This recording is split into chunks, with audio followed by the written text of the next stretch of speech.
आज हेउछि डिसेम्बर 31 तारिख संबलपुरी भाषा संस्कृतिर प्रचारक गुरु सत्यनारायण बहिदारक 45तम पुण्यतिथि।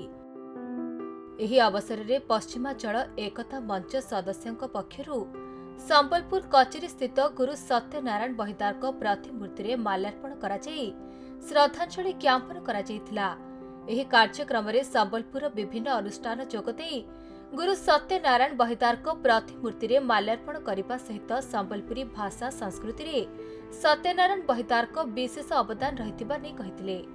एहा सहित गुरु सत्यनारायण बहिदार संबलपुरी लिपिर जड़े आविष्कारक हेबा सहित संबलपुरी भाषा आंदोलन से जड़े आदर्श बोली वरिष्ठ तथा बुद्धिजीवी माने कहिथिले।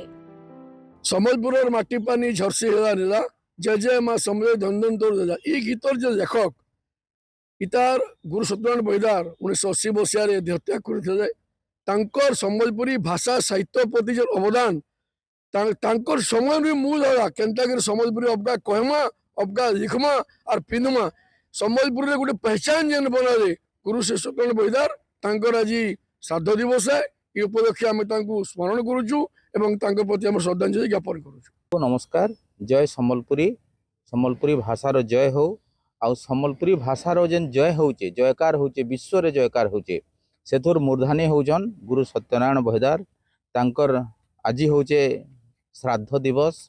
समस्ते आमे संबलपुरवासी आसिकरी तांकर पाद तले पुष्प माल्य अर्पण करछुं एवं तांकनु आशीर्वाद नेइछुं कि जे संबलपुरी भाषा आहुरी आगे जो सत्यनारायण बहिदारंकर सुनाम हो सत्यनारायण बहिदारंकर जय हो।